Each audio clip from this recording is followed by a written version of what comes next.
Hello, everybody. Steve Dangle here on St. Patrick's Day, St. Patty's Day. I hope you have a wonderful one. I'm having a little bit of writer's tears, and I'm going to be throughout this video because I'm a writer, and I cry a lot because of the team that I cheer for. But they're top in the North Division right now. For now, they're 4 points clear, and I'm going to make a video with no jump cuts.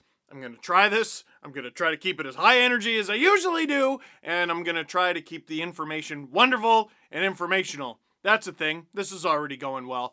Already went on Nick Kiprios' show today, made a Dang It's video, which is up on the Sportsnet YouTube channel, and now I'm making this video about the Leafs putting Jimmy Vesey on waivers and then him getting claimed by the Vancouver Canucks. First, Slange. Yes, it's in a glass with a thistle on it. I am well aware that that is not correct. Listen, stop it. Don't get mad at me. So, the Leafs put Jimmy Vesey on waivers, and then he got claimed by the Vancouver Canucks. What does that all mean, Steve? Well, it means a lot of Leaf fans who didn't like Jimmy Vesey very much are about to realize that that's not a good thing, because it's never a good thing to lose a player for nothing, unless it's a situation like David Backes in Anaheim, where they put him on waivers, and the Ducks are just like, please claim this guy, he makes too much money. All the other teams go, well, we don't want to pay him too much money, and the Ducks go, well, shoot. At least we gain roster flexibility. And that's what the Leafs were trying to do. They were trying to get flexibility to send Jimmy Vesey probably down to like the taxi squad. I doubt he was going to go to the Marlies. Just like they did with Jason Spezza. Jason Spezza, I think, was briefly on the Leafs taxi squad this year, which, LOL, he was over half a point a game, or still is over half a point a game on the Leafs, but he threatened to retire. Jimmy Vesey made no such promise. He is not nearly as old as Jason Spezza, and it wouldn't be believable. So, the Leafs put Jimmy Vesey, who had back-to-back 17-goal seasons with the New York Rangers only a few years ago. They put him on waivers, and unfortunately, the Vancouver Canucks saw him, and they went, wait a sec, he's having a somewhat decent season, and he's got a track record, and he's young, and also he only makes $900,000, and also it's more than halfway through the season, so we're going to have to pay him less than that. Yes, we will take that, yoink. Also the fact that he is in Canada, and there hasn't been a lot of getting along with all the Canadian teams, despite the fact that you would think it would make the most sense to trade with the other Canadian teams because of the quarantine and the border and all that. The reason none of them are doing it is because, well, they don't want to help each other out because they're all in the same division this year, and it's still wide open. Like, Ottawa, who's in last, is still, let's be honest, they're probably not going to do anything. But the Vancouver Canucks, who are 6th out of 7, they're not out of it, and I don't think they're willing to throw the towel in just yet. Calgary is out of the playoff picture, but all of a sudden they're roaring back into it. It's not over, so teams want to get better, and the Vancouver Canucks are one of them. So, Leaf fans, why didn't they like him? Well, I think the reason for this, at least at the beginning of the season, is Jimmy Vesey. Leaf fans were already sort of anti-him because there was an infamous tweet from a few years ago with Darren Dreger talking about if the Leafs can get Jimmy Vesey, well, then maybe that makes William Nylander expendable. Which, now that a few years have passed, LOL. And a lot of people were LOL at that at the time, and it turns out they were right. Then, all of a sudden, Jimmy Vesey is on a line with William Nylander to start this season. He was on a line that I actually thought made a lot of sense. It was Jimmy Vesey on the left, I think, of John Tavares, and then William Nylander on the other wing, whichever wing it happened to be. Looking at it in a nutshell, it should have worked. And I think it worked in the first game or two. Carey Price gives the puck away. William Nylander gives it in front to Jimmy Vesey, and he scores right away. Leaf fans are like, oh my God, we're going to love this guy.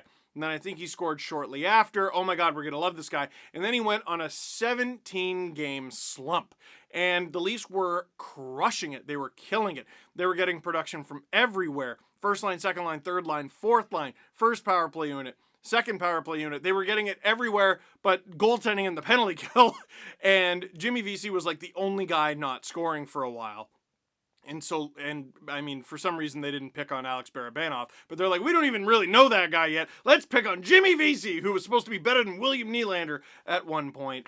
And for any Canucks fans watching this, I think it's like the Mason Raymond effect. The 2011 Vancouver Canucks, as a roster, had absolutely nothing to complain about. But I saw Canucks fans complaining about Mason Raymond. It's like, dude, he'd be a good player on 99% of teams, but you're the Canucks. and have nothing to complain about, so you're going to complain about that. And I was right. They had nothing to complain about until they ran into the Boston Bruins. They did plenty complaining about that. So, Vesey has 5 goals, 2 assists for 7 points. He would be third, literally third, on the Buffalo Sabres in goal scoring with those 5 goals. That's more an indictment of the Buffalo Sabres than Jimmy Vesey, but 5 goals at this point. He's probably like on an 8 or 9 goal pace on the fourth line and very, very, very sparingly used on the second power play unit. I mean, that's a good player. And if you can get him for under $1 million for free, why wouldn't you get him? The Vancouver Canucks got him. Good for them. He was 5th among Leaf penalty killing forwards in average ice time. Last time I checked anyway, Jason Spezza could have passed him, but I don't think he did. Again, the 5 goals. He's big. He's deceptively fast for a guy his size.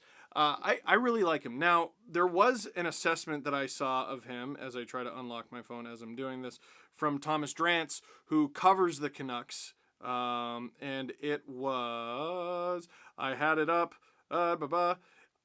basically he referred to Jimmy Vesey as a middle 6 player, which I disagreed with, because middle 6 would be your second and third line.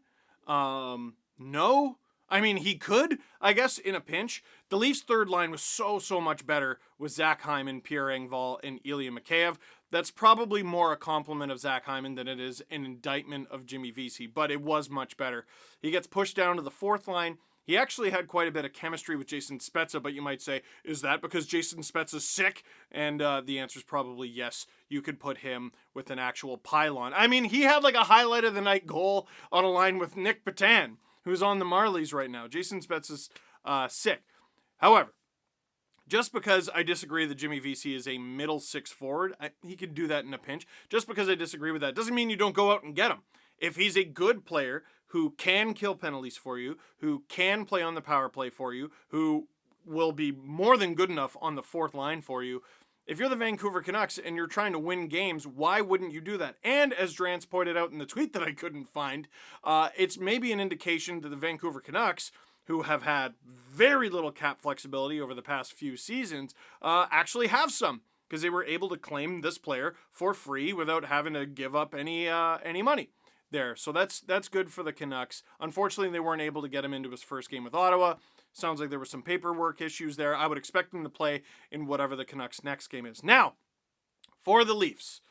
First of all, never good to lose a player for free, but he's gone now. That is what it is. Unless the Canucks put him back on waivers, and the Leafs might have a chance at getting him back, although the Canucks are pretty high up in the waiver wire order because of their place in the league. I imagine there were other teams who wanted to put in a claim, but you never say never.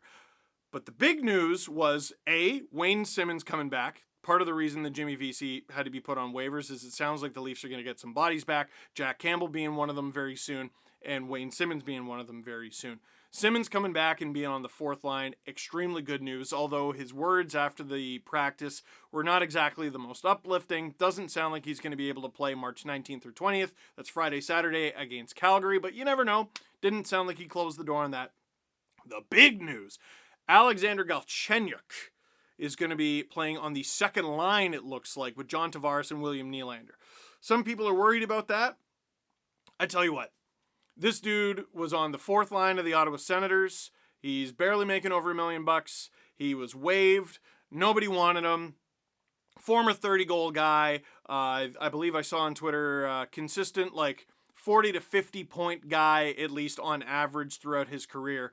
And if you don't like the Alexander Galchenyuk experiment, or you don't think it's going to work, I do think he's worth the risk, seeing if it works. And by seeing if he works now, you're going to get an answer long before the trade deadline. Even though you'd like to get a guy now while the Leafs have this break, it doesn't look like it's going to happen. The trade deadline's not until, I think it's April 12th, so you might as well see what you got. And, tell you what, we're about to get a definitive answer on Alexander Galchenyuk.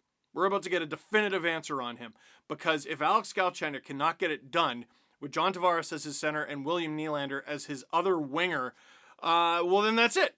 That's it. And I mean, even if he does okay and maybe doesn't necessarily produce, They can put him on the third line, the fourth line, as long as he plays well. Because he does strike me as the sort of player who could do well in the Leafs.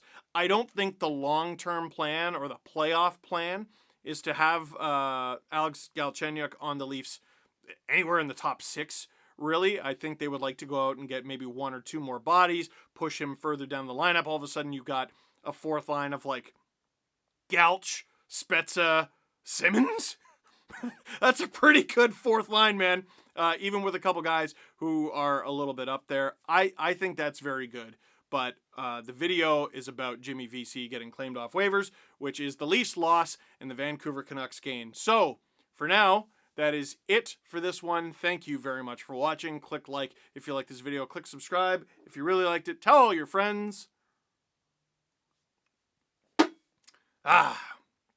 When you make a video about Dennis Malgin re-signing, you're kind of establishing the precedent that you got to make a video for everything. That's what I learned.